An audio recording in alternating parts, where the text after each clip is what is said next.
김수종이 꿈꾸는 정의롭고 원칙이 살아있는 대한민국. 청취자 여러분과 함께 만들어가겠습니다.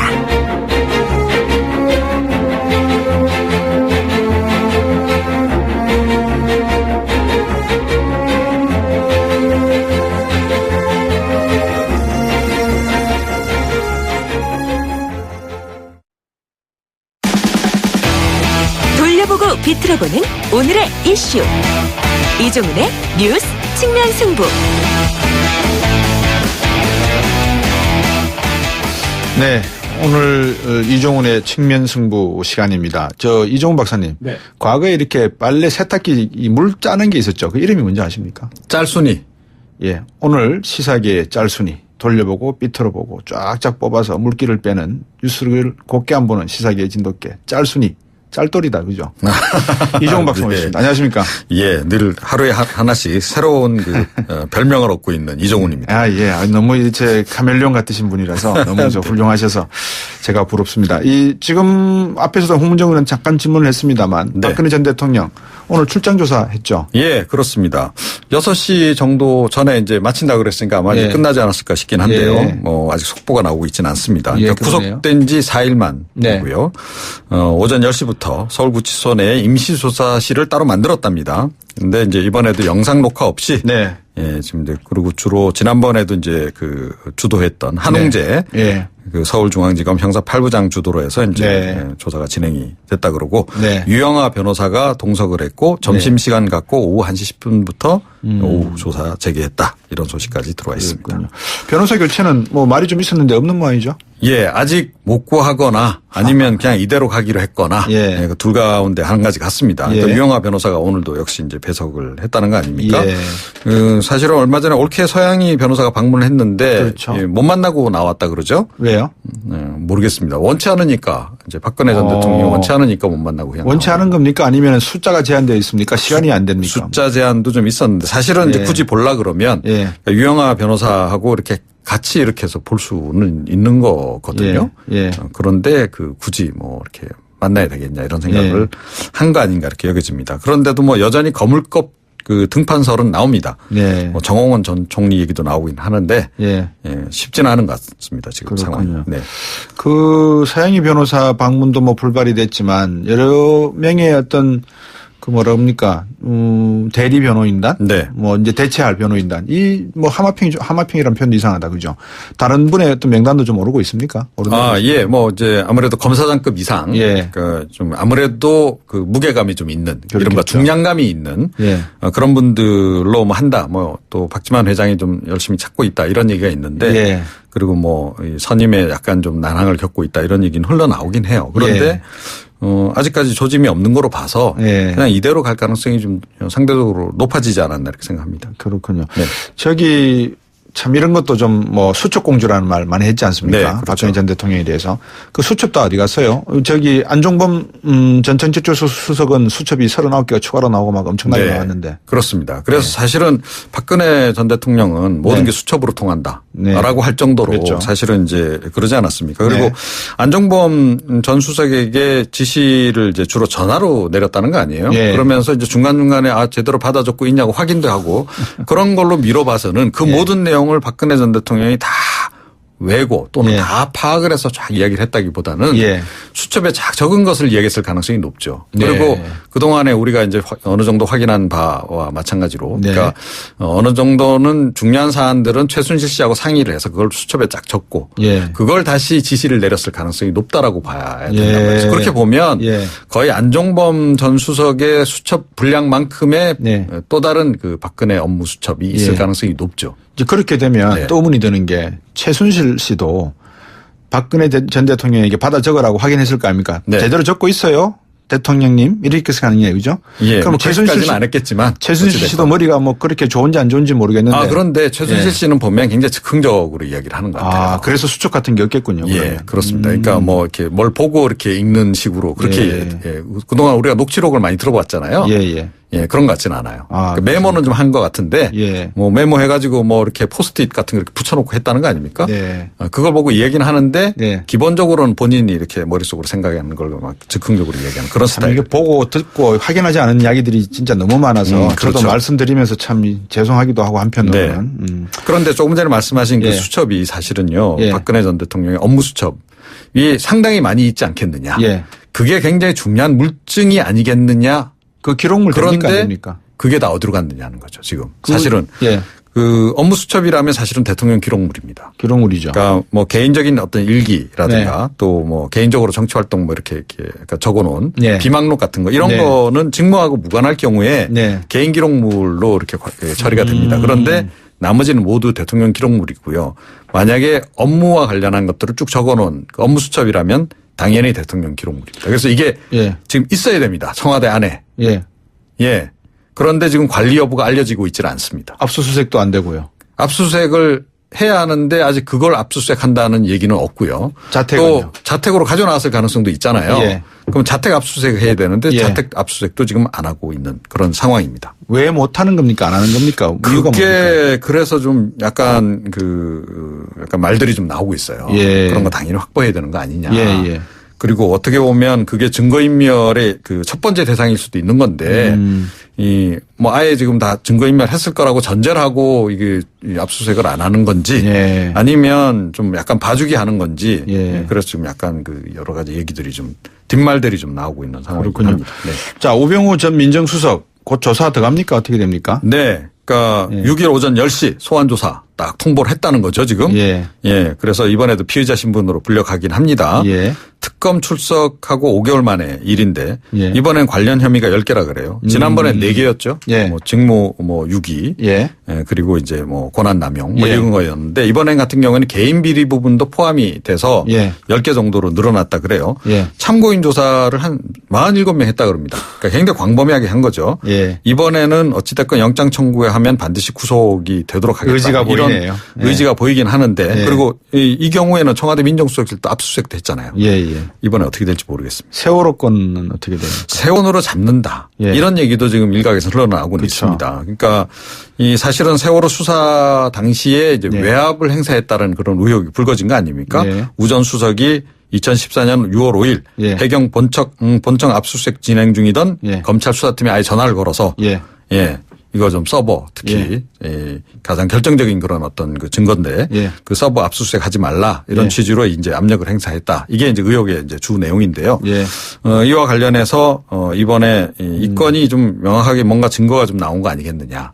그래서 이 건 같은 경우에는 빼도 네. 박도 못할 증거일 수 있기 때문에 그렇군요. 이 건이 결정적일 수 있다. 이런 얘기도 좀 흘러나오곤 있습니다. 예. 오늘도 말씀 잘 들었습니다. 고맙습니다. 네. 시사평론가 이종훈 박사였습니다. 청취자가 묻고 박 박사가 전한다. 방송을 들으시면서 궁금하신 사항은 문자 메시지로 보내주세요. 샵 0945번 우물정 0945번으로 짧은 문자 50원 긴 문자 100원의 정보 이용료가 있는 문자 메시지로 보내주시면 박 박사가 꼼꼼하게 읽고 인터뷰에서 대신 질문해드립니다. 오늘 들으신 인터뷰 방송은 YTN 라디오 곽수중의 뉴스 정면 승부 홈페이지나 팟캐스트 팟빵을 통해 다시 확인하실 수도 있습니다.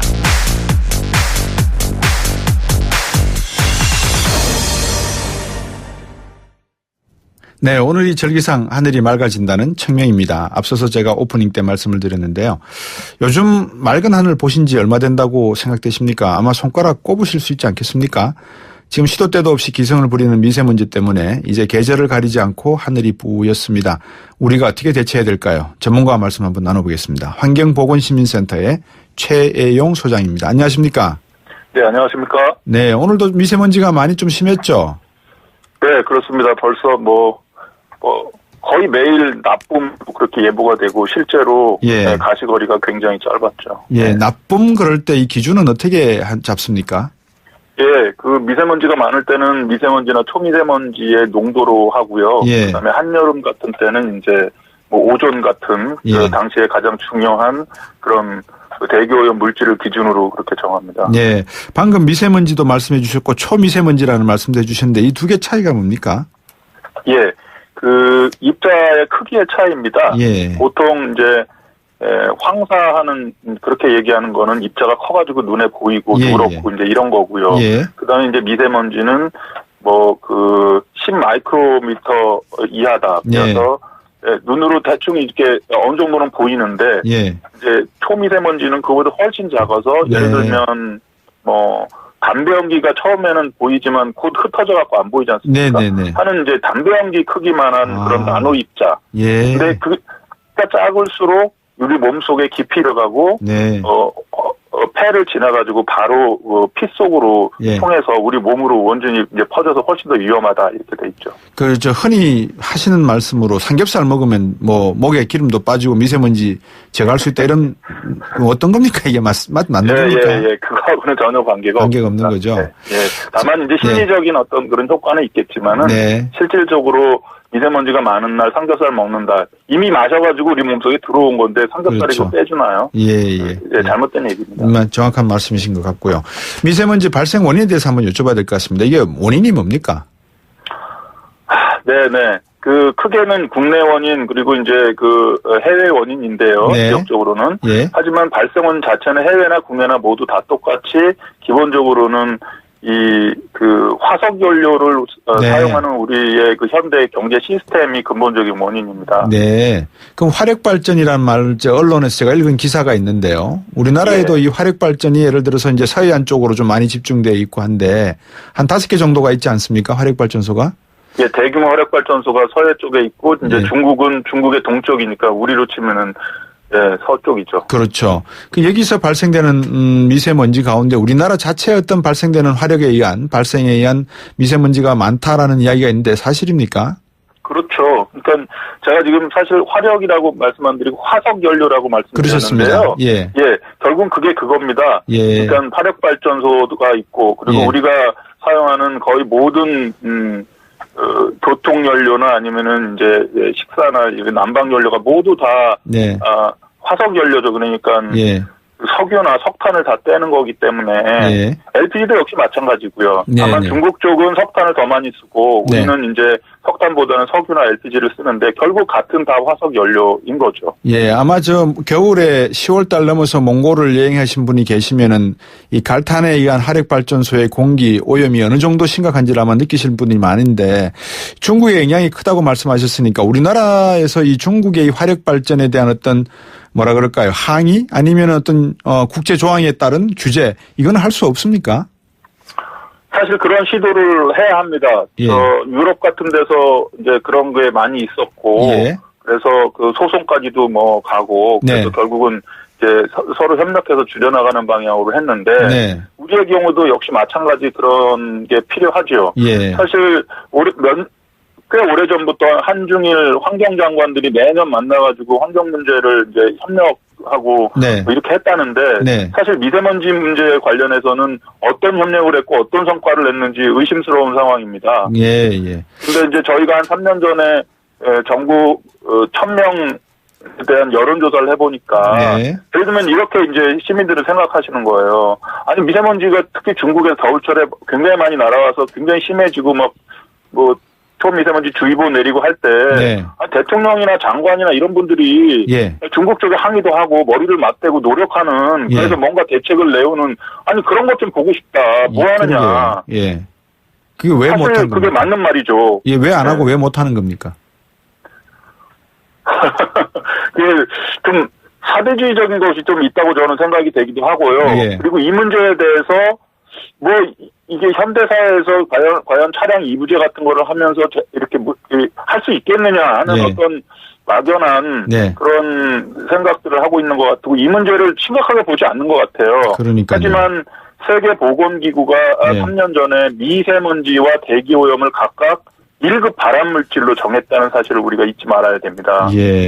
미세먼지가 이게 단순히 목을 칼칼하게 하거나 시야가 이제 이렇게 짧아져서 좀 불편하다거나 하는 정도의 불편한 문제가 아니에요. 이거는 엄청나게 심각한 1급 발암물질이 우리나라와 온 시내를 다 덮치고 그렇게 해서 위험에 빠지고 특히 노약자나 기존에 폐질환이 있는 그런 분들의 경우에는 조기 사망에 이르는 아주 심각한 문제입니다. 예. 방금 그 화석연료 말씀도 하셨지만 사실 원자력 부분만 하더라도 이 중국 동해안에 설치하는 원자력 발전소가 뭐 예를 들어서 미래 계획까지 포함하면 180기가 넘는다고 하는데 여러 가지 환경 문제에 대한 위험 노출 이 부분에 대해서 우리 정부가 좀 제대로 구체적으로 세계 기구들과 협력해서 중국에 압력을 가하거나 할 수 있는 방법이 있지 않겠습니까? 어떻게 보십니까? 그렇습니다. 그런 게 여러 가지가 있습니다. 지금 세계보건기구를 통해서도 할 수 있고 WTO처럼 막 제소를 할 수도 있고요. 아까 말씀드린 그 국민 참여형 여론조사에서는 중국에서 날아오는 그런 거가 심각하고 사람들이 뭐 조기 사망하고 한다면 중국을 상대로 소송도 하자. 이런 의견이 상당히 다수고요. 또 그리고 원래 이제 그 대사라는 제도가 양국 관계에 문제가 생기면 그걸 어느 정도 해결도 하고 하는 거 아닙니까? 마찬가지예요. 중국에서 이 겨울철에 심해지면 아니 대통령이나 아니면 총리가 주한 중국 대사를 불러서 따지고 왜 차량 이부제 같은 거라도 좀 해서 빨리 그쪽이 줄어야 우리도 줄 거 아니냐. 이렇게 좀 하는 그런 액션을 한 번도 본 적이 없다는 거죠. 그렇게 좀 하라는 이야기입니다, 결국. 미국 같은 경우에는 이 서로 다른 주에서 이 강물에다가 오염물질을 뿌리거나 아니면 나쁜 공기가 따라서 날아오게 될 경우에는 지금도 이렇게 고소를 해서 배상금을 받아내고 하는 그런 일이 있거든요. 우리는 우리도 좀 그런 문제에 좀 신경을 써야 될 것 같은데 먼저 그 화석연료에 대한 말씀은 그 정도 여쭤보기로 하고 어떻습니까? 지금 미세먼지 사망자 수가 한국이 27명이다. 2015년 기준으로 10만 명당. 일본보다 높았다 이러는데 구체적으로 발암물질이라고 하셨지 않습니까? 다른 어떤 질병은 어떻게 연관이 되어 있습니까? 이게 이제 그 일반적으로는 호흡기계 질환을 악화시키죠. 하지만 세계보건기구가 1급 발암물질이다 이렇게 얘기했던 거는 이게 폐암을 일으키고 또 실제로 그게 아까 말씀드린 대로 미세먼지가 폐로 들어가서 곧바로 산소와 함께 우리 피 속에 피를 이제 이렇게 더럽히는 거죠, 한마디로. 그러면서 혈전이 생기죠. 피떡이라고 하는 건데. 그러면은 곧바로 뇌졸중과 같은 어떤 그런 심각한 그 뇌혈관 질환이 생기고 또 심장 질환도 만드는 거예요. 그래서 예전에는 뇌혈관 질환이나 심장 질환과는 무관한 걸로 알았는데 그게 아니고 이 미세먼지가 바로 그런 심각한 우리 성인병의 이제 대표적인 그런 사망 원인들의 상당 부분을 차지하더라. 이게 이제 알려지면서 1급 발암물질이다 이렇게 된 거죠. 예를 들면 지금까지 그 전 세계에서 이제 담배 흡연으로 사망하는 사람들이 600만 명이었습니다, 연간. 그런데 그 대기오염으로 사망하는 사람이 지금 700만 명이라는 거예요. 60만 명 대 700만 명요?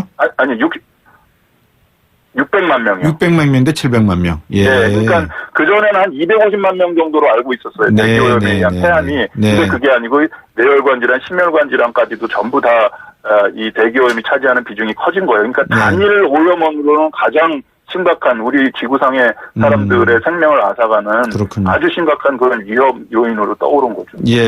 3307번님이 제가 사는 아파트에서는 남쪽으로 행주산성 보이고 북쪽으로 북한산 보이는데 양쪽 산이 제대로 보이는 날이 정말 드뭅니다. 청년 실업이나 구속 수감된 전 대통령 문제보다 훨씬 크고 심각한 문제라 생각합니다. 걱정입니다 하셨습니다. 앞으로 우리 최혜영 소장님도 계속해서 보건시민센터에서 이 문제를 제기하시고 국정에 반영될 수 있도록 좀 노력 좀 해주십시오. 고맙습니다. 환경보건시민센터의 최혜영 소장이었습니다. 7시 뉴스 듣고 오겠습니다.